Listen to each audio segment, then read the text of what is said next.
What's up, people? It's your boy, I'm Chris Don One, and I'm back with another video. You know what you got to do: rate, comment, subscribe.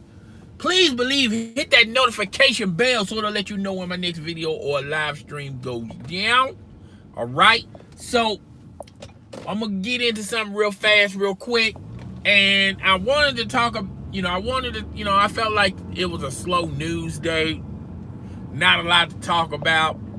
I'm just minding my own business, watching ESPN, the worldwide leader of sports. Adam Sessler pretty much talked about this, about Antonio Bryant basically threatening not only the Oakland Raiders, but the NFL, because he wanted to use a certain type of helmet that he's been using throughout his career in the NFL. Now, this helmet has been banned, and a lot of people had this similar helmet. Most notably, Tom Brady and Aaron Rodgers. Now, the NFL said they outlawed these helmets last year, but then gave them a 1-year grace period where they could have wore this helmet last year, and after that, they can no longer wear these helmets. Now, the reason why Antonio Bryant, Tom Brady, and Aaron Rodgers wear these helmets because it's more visibility. I guess, particularly in their peripherals, they can be able to see a little bit more and a little bit clearer. And that's the reason why they wanted to wear these helmets. But on the flip side, these helmets are not that safe.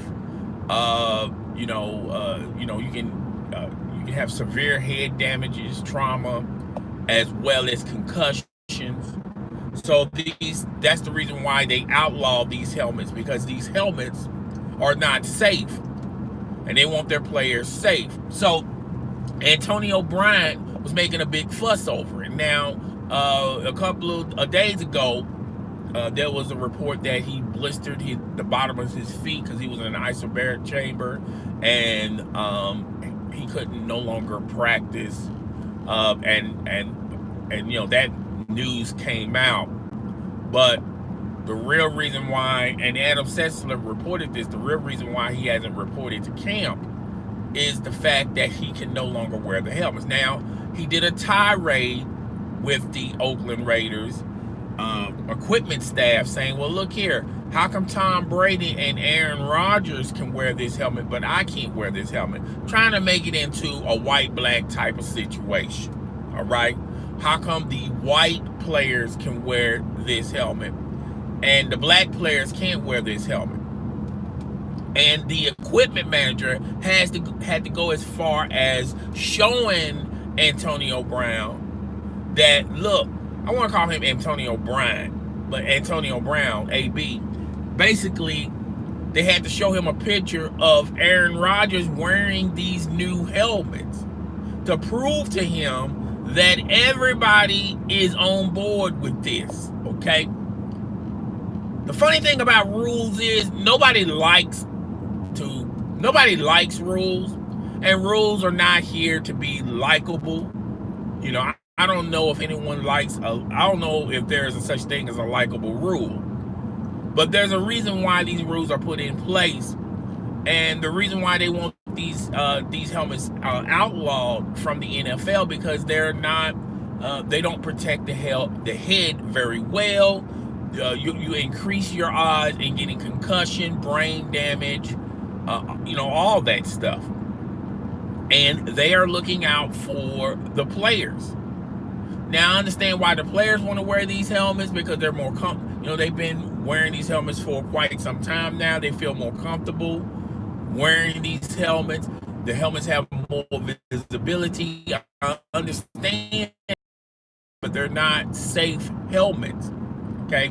So, he made a big fuss, said he was going to wear it.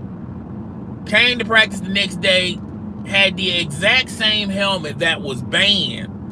But this fool got the helmet painted to make it look like it's just a regular helmet. And the equipment manager said, look here, man. It's the same exact helmet. You just colored it differently. That's all.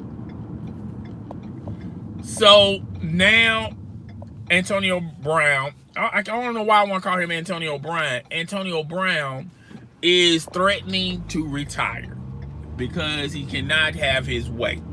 He doesn't like the rule. Nobody likes rules. There's no such thing as likable rules. Okay? So I guarantee you in Pittsburgh, the Rooney family, the coaching staff, Ben Roethlisberger, all of the players that used to play with Antonio Brown are going, well, see, this is what we had to go through with Antonio Brown. Now, when cooler heads are prevailed, which it's only one person that's heated, and when he calms down, he's gonna realize he's got a lot of money on that table that if he retires, he can't recoup that money.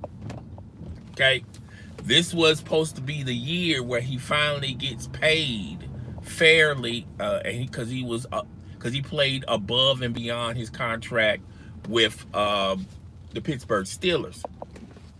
He forced his way out of Pittsburgh to go to the Oakland Raiders, and he basically threw a lot of stuff out in the air talking about it's Ben Roethlisberger, he's not a great leader, which Ben Roethlisberger is not a great leader. Okay, let's go ahead and get that on out of the way. But the way how he's handling this, it's like he's a child. He basically wants, I mean, if he doesn't get what he wants, he want to take his ball and go home. And that's the problem with AB. You know, when you give, you know, if he was in a contract year, he would have already stopped wearing that helmet because he knows he's in a contract year. So he's not going to jeopardize his money. But when he got the money, he got the signing bonus, he got everything he wanted, and now he's talking about retiring from the NFL. He's not going to retire from the NFL, folks. You know, get that on out of your head, okay? If you think for a second that he's going to retire from the NFL all because of a helmet, you got another thing coming. He's not going to do that. He basically wants to have his way, and he's basically hoping that the NFL will put a stipulation in where he should be allowed to wear that particular helmet, even though that helmet is unsafe.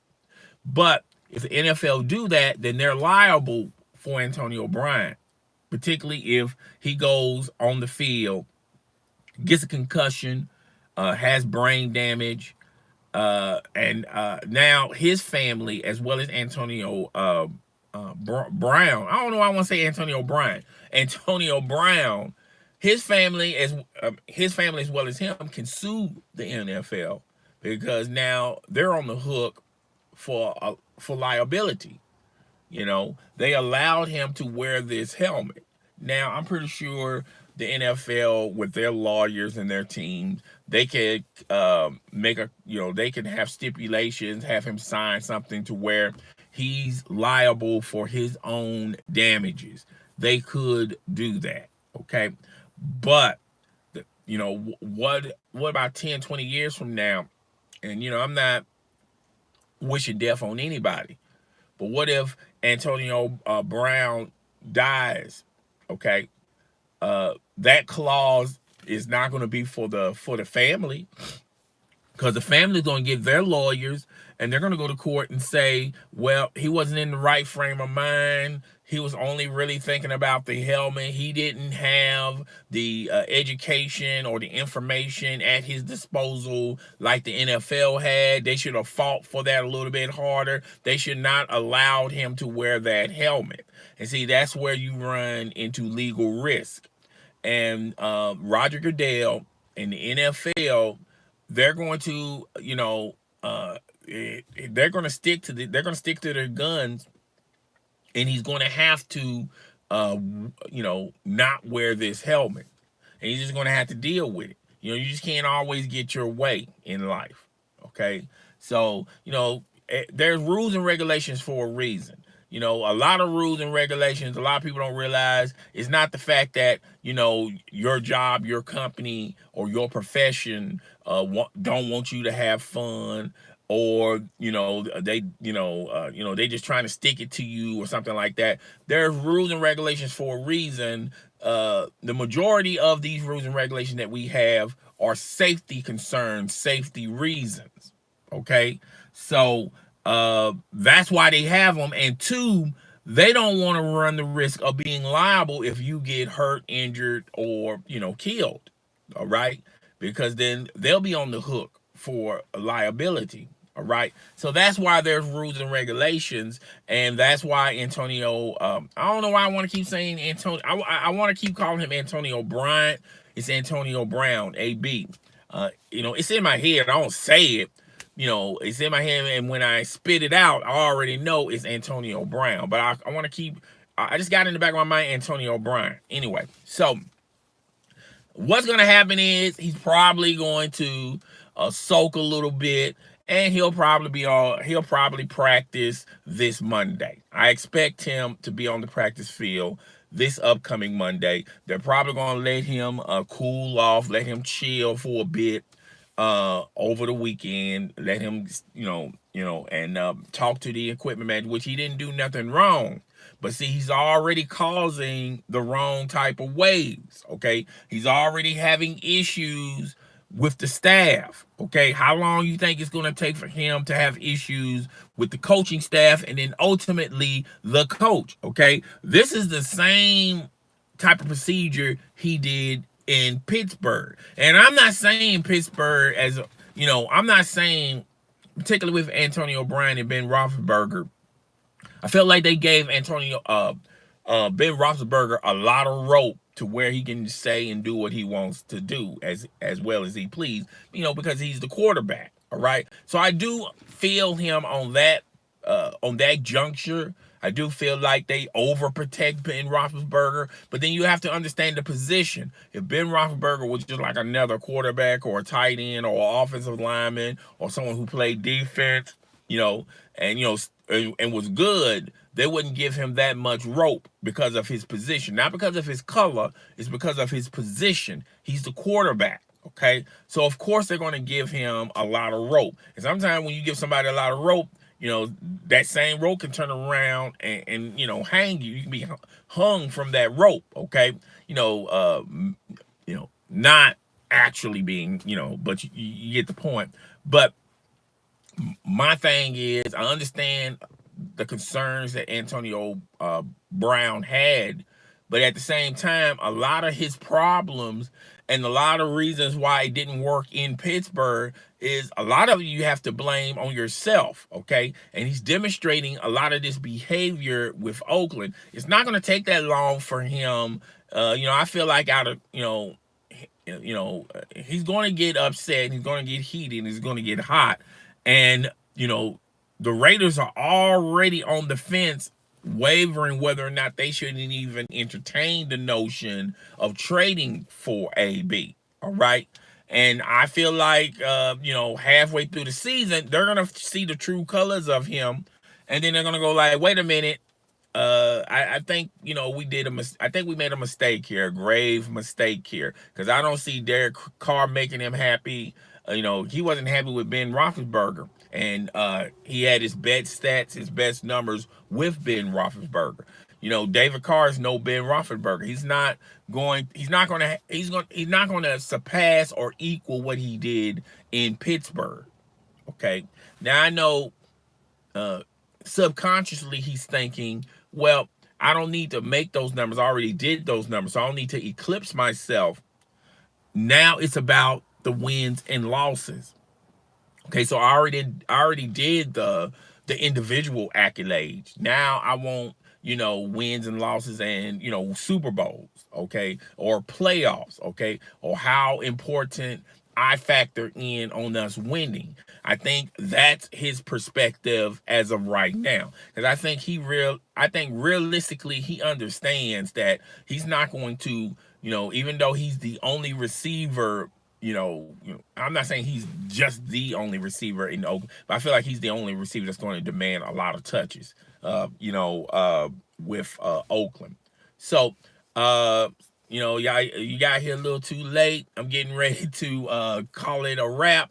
Guys, tell me what you think. Rate, comment, subscribe. I know 85% of my viewing audience listen to this on the re-air, so you're going to be able to catch all this.